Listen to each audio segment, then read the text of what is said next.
The price of liberty is eternal vigilance. That's according to the late. Okay, we'll start all the program saying the price of liberty is eternal vigilance. That's according to late Thomas Jefferson, the third president of the United States. One would not be wrong to say that all is not well with Nigeria. And insecurity in the country is rising with kidnappings and arbitration killings becoming the order of today. More Nigerians continue to slip into poverty. Where lies the solution? Many ask, is revolution the answer? History has shown that revolutions not only eventually consume their own children, they easily degenerate into even worse monsters than the systems they overthrow. The past weeks have been very eventful in Nigeria, from the arrest of the detention of the convener of #Revolution Now protest, Omoyele Sowore, to protest against the implementation of federal government Ruga project and the latest controversy over El Zakzaki's medical trip. There is much to deliberate on, even as Nigerians await the assigning of portfolios to ministers designate. Welcome to Standpoint. I'm Ibrahim Shita. I have in the studio with me members of the Voice of Reason Nigeria. Ladia Woshika is a medical doctor and an entrepreneur, and Dainde Brown is a management consultant. Welcome to the show, gentlemen. Thank you very much. Thank you. I'd like to start with you. What comes to your mind when you wake up in the morning and you reflect on the happenings in the country? Do you feel that there's so much to deal with in earnest? Yes, one cannot detach from one's upbringing. Nigeria was such a peaceful place when we were growing up, and not what we have today. There's so much going around in terms of hatred and hate speech, which should not be happening in this kind of country. And the earlier this is nipped in the bud, the better for all of us. Because, you see, rascality is not exclusively preserved of just one type of race. We, on our part in the VOR, we are professionals and we are non-political. We believe in peaceful resolution of issues. Right. And we use that to hold back our people in the Southwest from reacting violently despite being provoked. Right. Well, we'll dig deep into all of these issues, but then we'll start with one of the trending issues in the media. What's your view? You as a medical doctor, maybe we'll try to see how this can be well managed by the Nigerian government. You know, talking about the federal government, El Zakzaki row. Are you worried about what is going on between them? Indeed, that's a major source of concern for people like me who are in the medical profession, to note that over 60 years after independence, people still have to keep going out of this country to seek medical care. That, in effect, is a failure of government. Our head of state goes out for medical examination or treatment. El Zakzaki had to be flown out of Nigeria. On his request? On his request, yes, maybe on his request. But then we also know that Nigeria has one of the best human resources in healthcare. That is, all they need is to make sure that these things are available. The tools to enable people to deliver what they know best how to do is made available in Nigeria. There has been more talk than conscious effort in making this happen. I know that decades ago, even the kings of Saudi Arabia, they came to Nigeria for treatment. Then they later went to the UK for treatment. Thereafter, they asked those people that were treating them in the UK to come to Saudi Arabia. They made all the facilities available for them. Right. I equally want you to also weigh in on the row between the federal government and El Zakzaki, Sheikh El Zakzaki, the leader of the Islamic movement in Nigeria. It's now proscribed. Yeah. The way it has been handled so far, some see it as that is the best way, while others say no, that is just a no-no. How do you see it?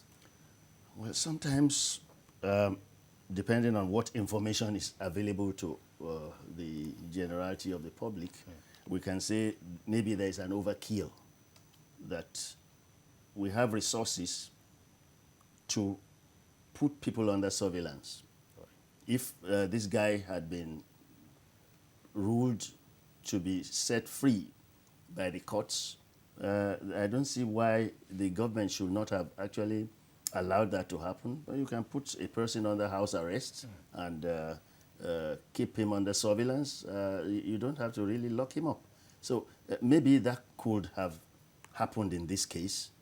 With the information that are available to us, we would think there was an overkill in keeping him in detention. Okay, I'll come to you, but then before I come to you, the reason I actually put the issue of El Zaki before you is that, when they were going to India, he endured, that very long trip from Kaduna to India, and it appeared to us like he was wheelchair bound, that he couldn't do anything, he couldn't stand on its own unaided. But then we saw him in exchanging pleasantries with the Indians while he was standing without sitting on the wheelchair. Does that look to you like it was being the issue of his medical situation is overblown, or that we're just too much has been said about it? We will never know. Or medical miracle, if I may put it. We will never know because, once a top person is incarcerated in Nigeria, he falls ill the second day. And that may be just to make sure that he or she is placed in a medical facility rather than being in prison. And some days later, when they are released to go for treatment, they can walk and they are better. So you never know. No, that's why I ask whether there is a miracle in medicine. We will never know. Right. We will never know. Okay, so let's turn our attention to, because there's so much to talk about in this country, and then I would like us to quickly look at them, very fast and see whether we can find solutions to it, or what solution you'll be preferring to it as the voice of reason in this country. Now, let's go to Omoyele Sowore. He sees himself as a revolutionary. Do you feel he and his cohorts have gone, far too far? Showore's issue, if I may say, was mishandled by the federal government. Because don't let's not forget the right to association and the right to free speech. These are the rights that he was enjoying. And if I may remind you, the top echelon of APC now had a march, similar march, in Abuja during the reign of President Goodluck Jonathan. Nobody harassed them. They were not detained or anything. I think it could have been better handled if the government had ensured that there was enough police on ground to ensure that the process or whatever it wanted to do was peacefully conducted, instead of harassing the top, harassing Sowore. They are turning him into a kind of a martyr status, because if anything happens to him now, God knows what will happen. How are you seeing it? Because according to the DSS exhibits, they say Sowore was seen in a video, or is seen in a video, with the leader of the proscribed IPOB group, and also that's Nnamdi, who is at large, and he said he would join forces with the, again, proscribed Islamic Movement of Nigeria, Ibrahim El Zakzaky, that's to bring down the government of President Muhammad Buhari. Do you think any Nigerian government will watch that unconcerned? Let us take things step by step. The first thing that should come to anybody's mind is Sowore capable of bringing down the government of Nigeria? Through hate speech, it may be possible, as argued. And he's saying that he wanted to associate with IPOB and Islamic Movement of Nigeria. To bring down the government? Let's forget that later part of it. Okay. He might just be testing the bounds of exercising his freedom of association. That is the way I see it. The people in DSS and the police, they are there to keep him under a tight watch. And if any move is made that is against the state, he could then be arrested and prosecuted accordingly. He doesn't have the wherewithal to do whatever he was saying he could do. Okay, so Dr. Ladi, well, as some have said it, they feel that this issue has been politicized beyond, what can be imagined. Do you feel so? Yes, I think, let us take, you say Shore. Shore had 30,000 votes in the presidential election. Yeah, 33,000, less than 40,000. Less than 40,000. I think, like you're trying to kill a fly with a Hammer. big, with a machine sledgehammer. gun. You know, we have the resources to keep people under surveillance. Why didn't we do that? That's what I think should have been done. Keep him under surveillance. Watch what he has said. You may confront him with the speech. Did you actually make this speech? Is this what you meant? Can you clarify your statement? Did you want people to go out in a peaceful protest, or did you want people to go out in Regardless of whatever is said on tape? a violent protest? You know, there are so many things that have been said on tape. People have been asked to move out of a section of the country within 30 days. That's also a serious matter. I didn't hear that anybody was arrested. Are you not afraid that this might lead to the deja vu of the Arab Spring that was experienced in foreign countries, on the African soil? You see, when we talk of deja vu and things like that, I just mentioned that groups have come up with statements that certain elements must move out of a section of this country. I don't think anything is more serious than that. And thereafter, nothing was said by anybody. Nobody was arrested. Nobody was brought in for questioning. You see, Showore could have been brought in for questioning to determine exactly what he said and what he wrote. And that could have been recorded and played out to everybody. And he could have been cautioned. Okay? But now he's under arrest. You see, when you suppress expression of opinions, you suppress freedom of association, you suppress informed dissent, which could be bringing solutions to the problem, then you force things to go under the table that will come up in ways that nobody could ever envisage. Okay. All right, let me just quickly take your closing remark on this because we'll be due for a break. How do you want the federal government to handle the issue of Showore before we go for this break, quickly? Like I said earlier on, and as espoused by Dr. Ladawusika, I think it's not too late in the day to call him in, have him interviewed by DSS and police, and put him on record and play it to the public. That will douse the tension in the polity. Okay, you're watching Standpoint, and we're due for a break. We'll take a break and be back with more discussions on the state of the nation. Stay with us.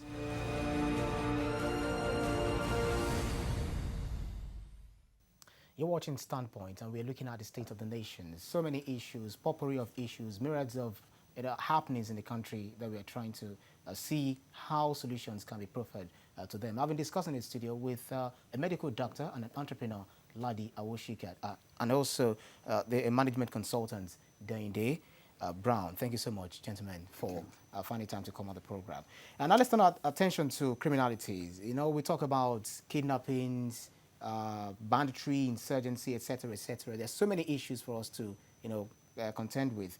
Are this problem exclusive for the federal government to, to solve all with our own selves? We've heard about community leaders, traditional leaders, who are complicit in some of these crimes happening in their localities. Well, the first duty of any government is provide security to its citizens.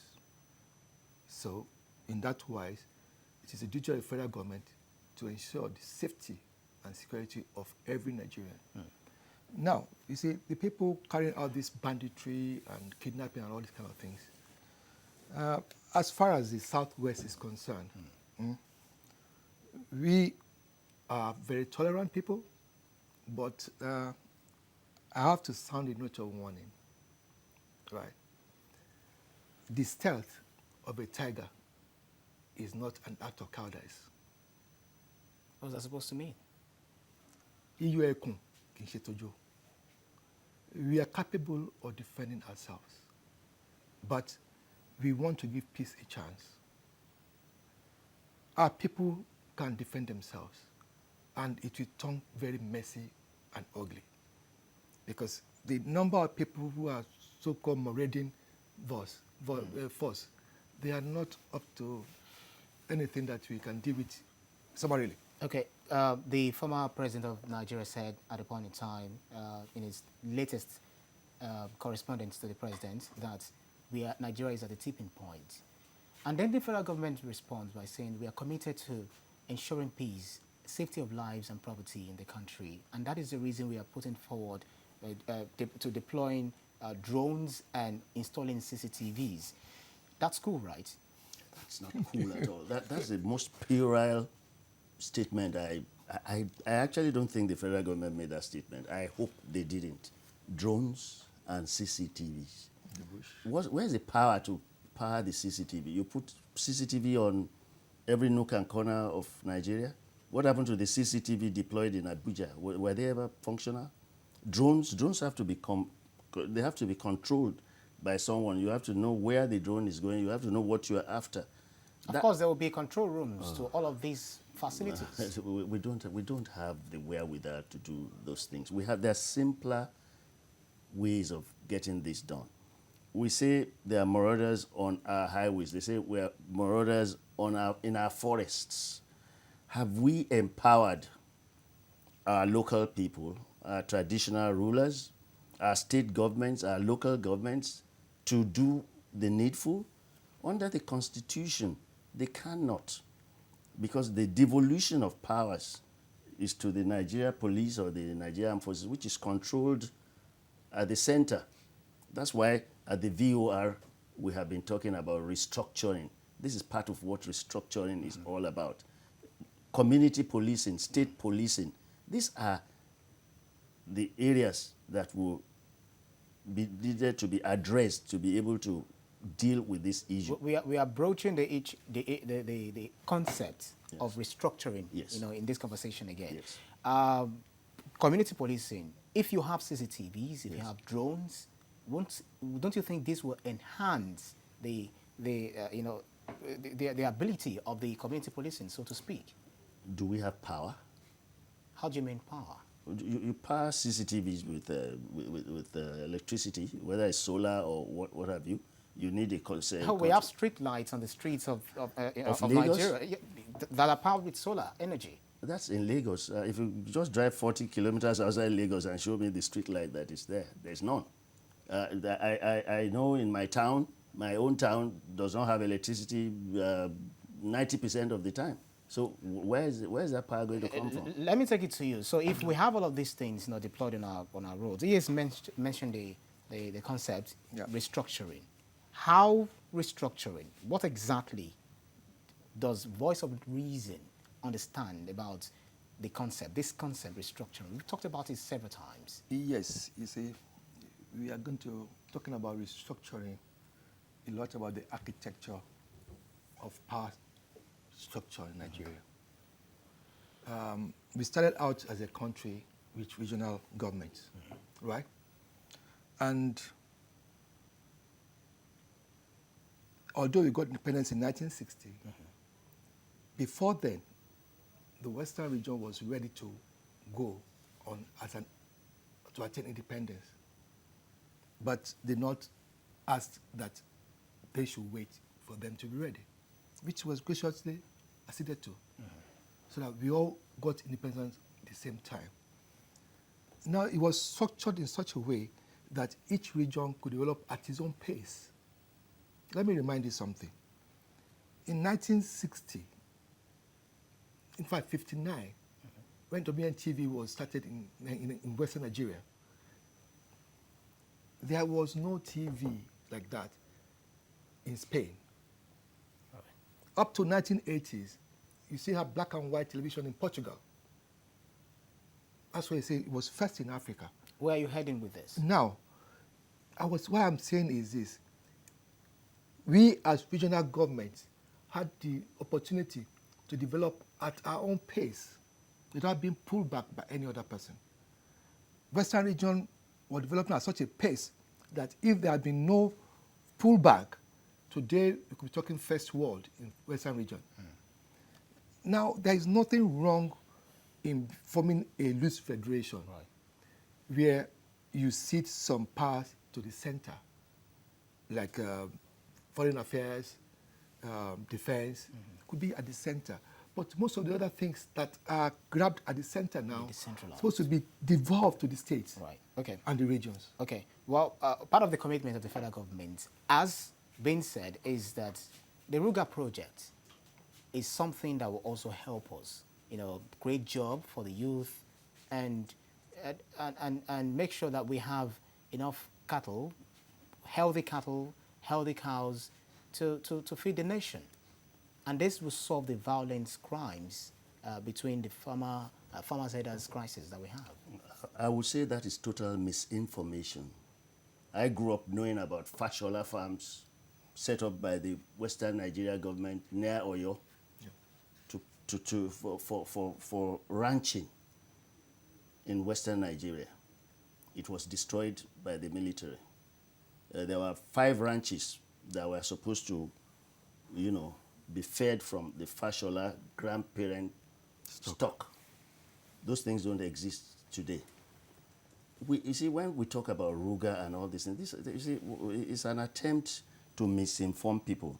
Misinformation, because if we try to demystify the concept Ruga, is rural grazing area. Hold on. Don't we need this? We don't need it. You see, leadership should be a conscious and intentional effort to, attend to the people's needs and aspirations. We have certain priorities. Cattle rearing is a business, just like tailoring, just like any other thing. It's not federal government's concern to start looking for land for cattle rearing. Is Sambisa Forest not there? What did we do with Sambisa Forest? Yeah, Can't they be rearing cattle the there? governor of Borno State has already said that he has donated that forest to that should have been donated. project. That should have been donated ages ago. You see, what I'm saying is this: ranching. We cannot be deploying a 19th century solution to a 21st century problem. You see, that people will be following cattle all over the country is not right. How many cattle herds are there in Nigeria anyway? They are not even as many as they are in Great Britain. I've never seen a cow roaming around in Great Britain. There are ranches. That being said, and I think you've really pointed on that, we are homebound now, and I would like to be taking your final closure on this.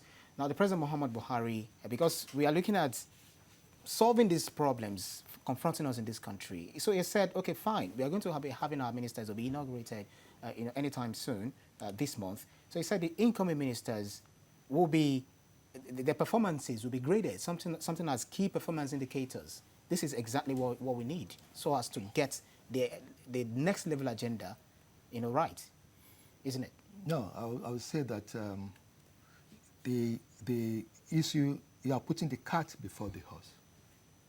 What should have been done at the stage of nominating ministers and sending them to the Senate for verification was to have attached portfolio to each nominee, such that gives the Senate the chance to really grill them on the capability in the area they are supposed to be ministers of.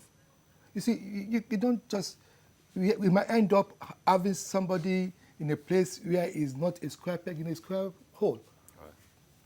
Well, okay, your closing moment on this, just in 30 seconds. My closing moment is that Nigeria has to be restructured politically and structurally. Right.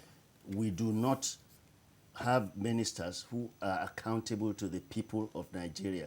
We have ministers who are accountable to the president. Right. That does not augur well for Nigeria. All right, thank you very kindly for coming on the program. Medical doctor, entrepreneur, Ladia Oshika, thank you so much. And also a management consultant, Dende Brown. Yeah, thank you so much, gentlemen, for your time on Standpoint. Well, and that's our package on today's edition of Standpoint. Thanks so much for watching. Remember, you can watch the repeat of this edition by 7:30 p.m. and tomorrow by 7:30 a.m. I'm Ibrahim Shita. Bye now.